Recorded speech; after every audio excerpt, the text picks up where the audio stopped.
Peter. All right, we are recording. It's my iPad is, I don't know how to check who's like coming in. And I'm trying to like, say hi to everybody. Can you see? Yeah. I don't know how to check that. I don't know how to check who's watching. Okay, let me see. So, while you do that, I guess we can get started with the question. Let me turn on the lights, kind of dark. Icebreaker. All right. Okay. So first of all, what to eat today? The first what? What do you have to eat today? Oh, I made, this is tofu with, this is like Brussels sprouts and something called kimchi and what else? I think that's it. That's all I put in there. Yeah. Well, today I actually, when I'm like studying and stuff, I don't usually have like heavy meals because Yeah. I don't know, my stomach gets really upset. So today I actually have fruit salad. Okay. We're going healthier. Mm, Yeah. that's good. Oh, I can see now. Okay. Dorelia, hola Dorelia. Jessica Soriano, hi. Andrea, hi. Okay, so we're gonna get started. And let me see here. Tala Black, I'm not sure if we really know you, but hey. Okay, so we're gonna get started. Basically, the topic of today is letting go. But I'm gonna let you continue with your question, Sarah. Yeah, so just to get like everything started, what is your top 3 things on your bucket list? On what?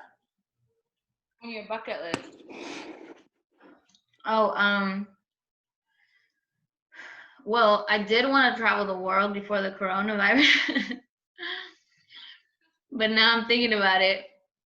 I wanted to travel the world with Tony, and then I want to publish a book, and I haven't really written them down, so I'm thinking about them. Okay. What was my third one?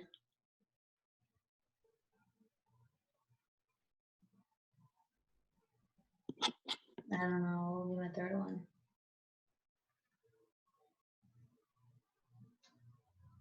No, I don't think I have a third one yet. I have to think about it.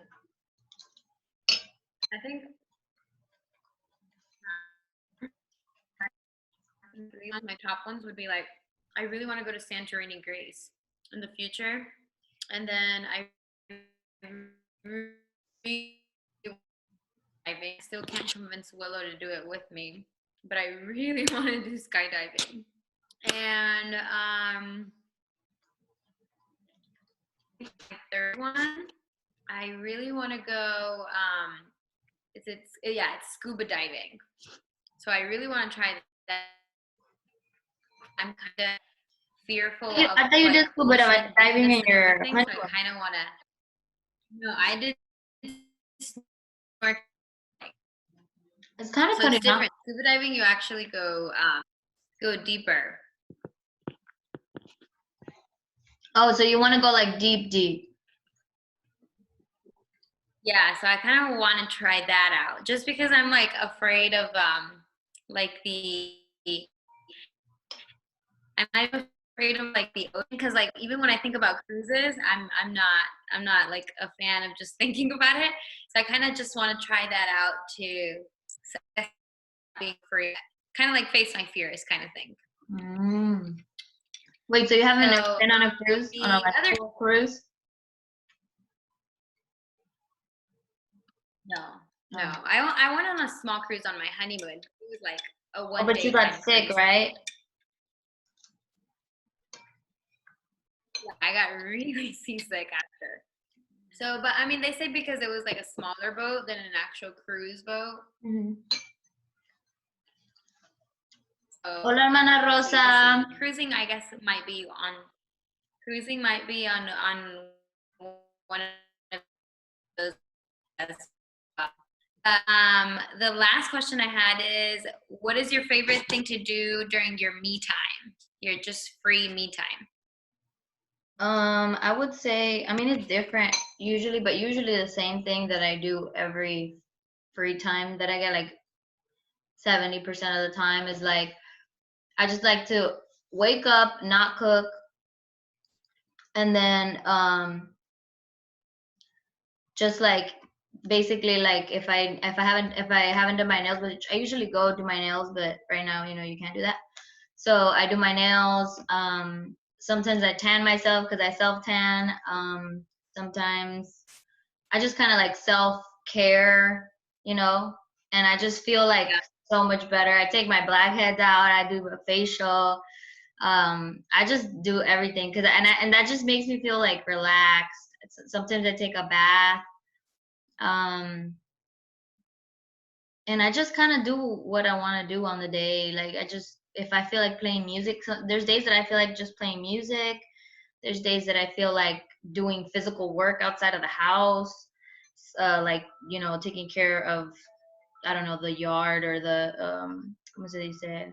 Just different work, with wood and stuff. Yeah. Hang on. My phone was dying. I need to get my charger. Oh, just so you. What happened? Hola, Oh. just Hi, Esther. I am not. There's some that have commented. Amalia. So that's basically what I like to do. Just kind of like. All right. So. Yeah, self-care kind of thing. Yeah. So, I just want to move. Talk. Mama? You want to go ahead and start with your talk? Yeah. Okay. So the topic for today is letting go, and basically, this has been a topic that like God has been putting in my heart for a while now, since last year, and he kind of just kept hammering on that during this time. So the first verse I want to go to is Romans 12:2, which says, let me pull it up on my iPad because I can see it better. Okay. It says, don't be like the people of this world, but let God change the way. Oh my God. Sorry, those are my notifications. Let me turn them. I should have turned them off before we started this. How do you turn this thing off? Okay, I don't know how to turn them off. Okay, don't be like the people of this world, but let God change the way you think. Then you will know how to do everything that is good and pleasing to Him. So basically, like, God wants us to renew our mindset. For example, right now, we're uncertain. We don't know if things are gonna get better with this virus or not. We don't know if the economy is gonna get better or not. There's a lot of like question marks, and I think that a lot of people are out there are freaking out, and they don't know. There's a lot of uncertainty, pues, and God wants us in not only this time, but all times, all seasons. He wants us to renew our mind, and he wants us to think like he thinks, which once we think like he thinks, we're able to do things that are good and are pleasing to him, and things that honor him, and that in itself fulfills us as people. So that's kind of what I want to start with. And one of those things with renewing our mind and letting God kind of transform the way we think is letting go. And so what are the things that maybe we need to let go of? And there's three main things that I have written down here, and those major points are: let go of people, Like, I'm not saying like let go of like everybody in your life. No, I'm saying like people. When you talk about the category of people, there's a lot of times people expect, like, there's an expectation of them being a certain way. Like, people in your life, sometimes you expect them to be like a certain way or act a certain way or say certain things, and then when they don't act a certain way or they don't say certain things or do certain things that you expect them to do, you build up a wall or you push them away. And this is where letting go comes into place. Like, we need to let go of those expectations, of those things in our mind. They're like, to me, they're like limitations, because just because you think a certain person should act a certain way, or you think a certain person should say certain things, doesn't mean that, like, if you think, let's say, if you say, like, if you're telling somebody about, like, I don't know, building a house, and you're like super excited about it, and you're like, yeah, I want to build a house and all that, and this is super awesome, like, I'm super excited about it, and then that person tells you, like, why are you going to build a house? There's no point in building a house. Like, what are you thinking? Like, like, they totally say what you didn't expect. You expected them to, like, probably motivate you or whatever. um and then we can build up that wall, like, oh, well, if they want to be negative about it, which I'm not saying, do not, like, I'm not saying to, like, open up negativity into your life, but all I'm saying is, like, sometimes as human beings we can cause, like, division, and we can, like, see people different just because they don't agree with what we think, or how we think things should be. And I think that we're all different in this world, and we just need to accept one another how we are. And if somebody maybe is negative about something that maybe you're aspiring to do, all you can do is just, hear them out. And if you don't think that's going to be beneficial for your life, just let it slide, just let it pass on through, and don't take it in. But yeah, just, I think that letting go of expecting people to act or do or say certain things, I think that's one of the big things. On another expectation is of wanting people's approval. As human beings, I know that we constantly want people's approval for things, and that's, like, not always going to happen. And I think that once we let go of that, like, we're just like, of course, you sometimes need people to approve of certain things that you do, but when you don't concentrate on that, you don't focus on that, you focus more on maybe what God wants in your life or what he approves of. That's when things just begin to happen in your life. But when you concentrate on wanting people's approval, you're most likely not going to get far, because if you get somebody that doesn't approve, that's it. That's where you stop, what you were doing or what you were planning to do, or. Yeah.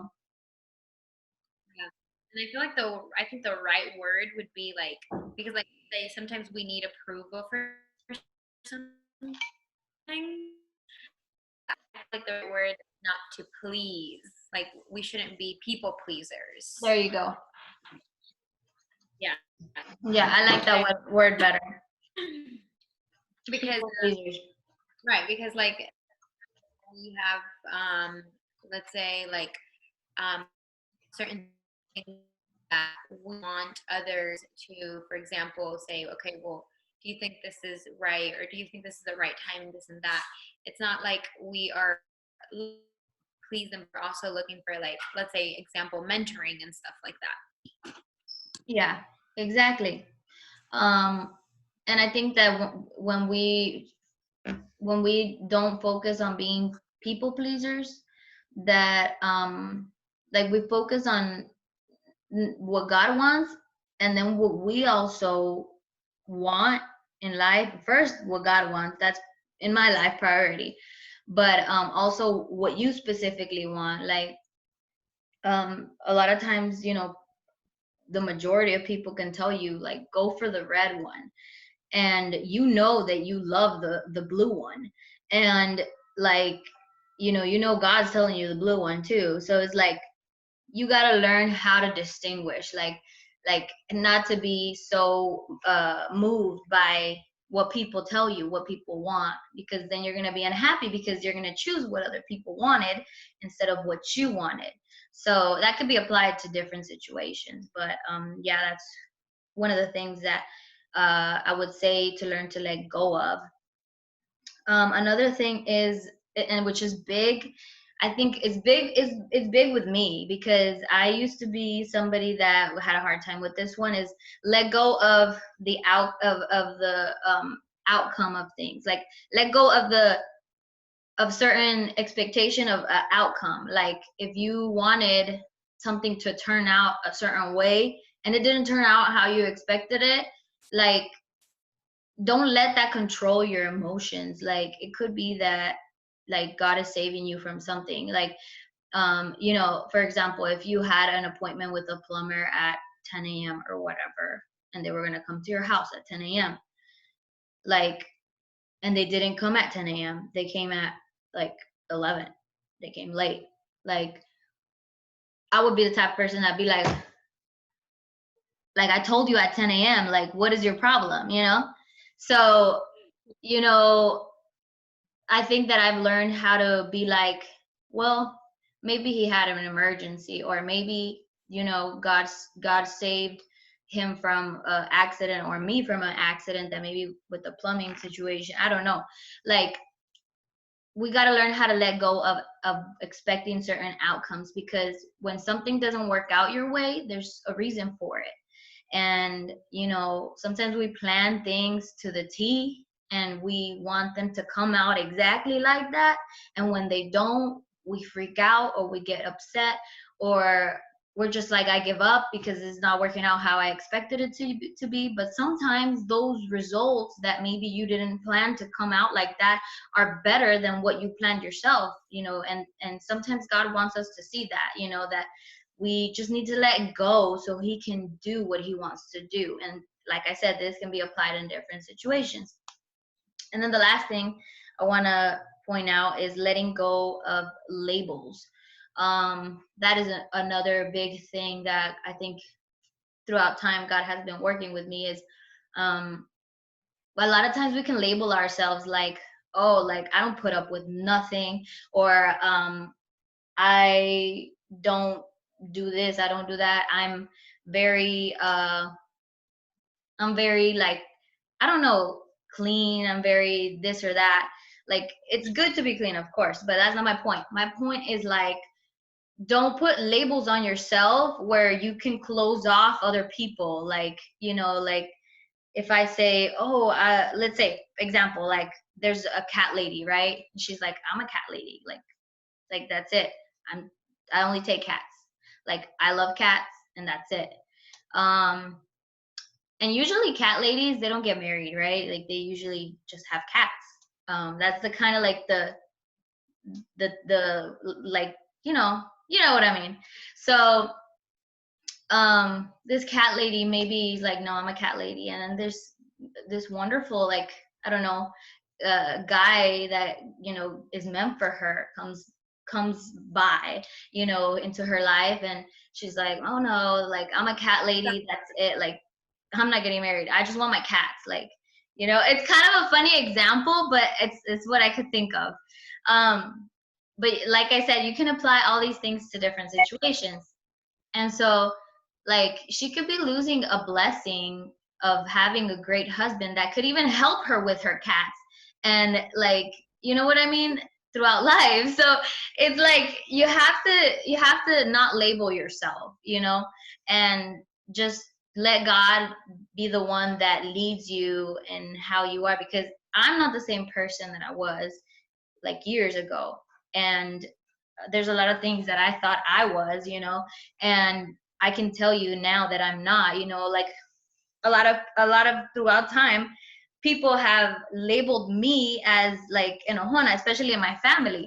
And I learned that I take on the labels that I choose.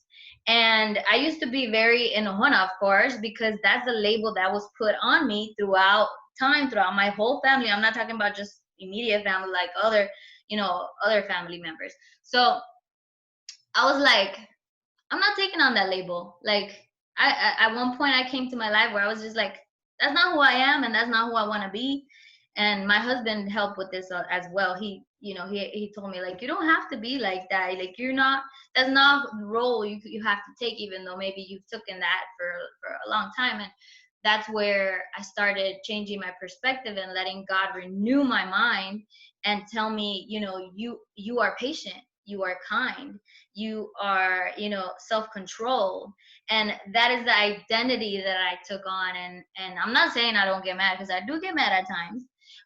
But I think that compared to previous years, like, I'm definitely way more patient and way more kind with people and way more self-controlled. I do have my moments where I make mistakes, but I think that I'm not the same. So that was me letting go of the label that was put on me, and that's just one small example. Um, so another thing, like, a lot of times we can mistake blessings as a threat when we hold on to things. When we hold on to things, sometimes we're so focused on holding on to that when something else comes, like, we think it's a threat, and it's not. It's just, it could be a blessing, like, that's why we have to be focused on what God wants to do. We have to be, you know flexible with what God wants to do in our lives. Like, right now, things are not how everybody wants it to be, and we can't get mad about it. We have to just let God do what he's doing and see what he needs of us, and how, what we need to let go of in this time. Because a lot of times we are control freaks, and we can be like happy only when everything is under our control and everything's, how we planned it. But when it doesn't go how we planned it, just like, the beginning of this year with this whole coronavirus, you know what do you do? Do you freak out? Do you get mad? Or do you just let God lead you? you know Yeah, I think that's a really good one because it's like um, a lot of people, or I mean, myself, like to hold on to, like, I guess we can say, our timeline. So it's like, for example, saying, like, for example, a lot of um, we could say here in our culture, it's like, okay, I'm gonna go to school, then I'm gonna get married, then I'm gonna have children, then this, then that, blah blah blah. Timeline, like, so set that when something happens, for example, this something happens and it changes everything, we see it, as you say, as a threat instead of seeing it as a blessing in disguise. Maybe it's like God telling us, hey, I need you to refocus on this certain area or on this certain situation. Don't exactly see it this way because I'm trying to show you something, the bigger picture in all of this. yeah. So I feel like that's a really good one, and a big one to our life, because we can say, like, well, at the age of, for example, at the age of 26, I want to have my own business, or at the age of 30, I want to be my career and everything. But the thing is that things happen in life, and we have to be able to adjust, because it's not going to hold us, and it's going to stop us instead of helping us grow. So I really think that one was a good one. Yes, exactly. And yeah, basically that was it. I was gonna go. I still had a couple more notes, but I guess we'll have to continue this in another series because it's already 6:31. Oh my goodness, the time flew. Oh, wow. Really? I Yeah. didn't even notice. So Okay. I think that we can Yeah, so continue this on I think the next session. If you like, I can take on the next session for that part, and we can continue finishing off of it, and then that way we finish this and we won't pass our time that we promised. Sounds good. Then the next time is going to be May 18th. Okay.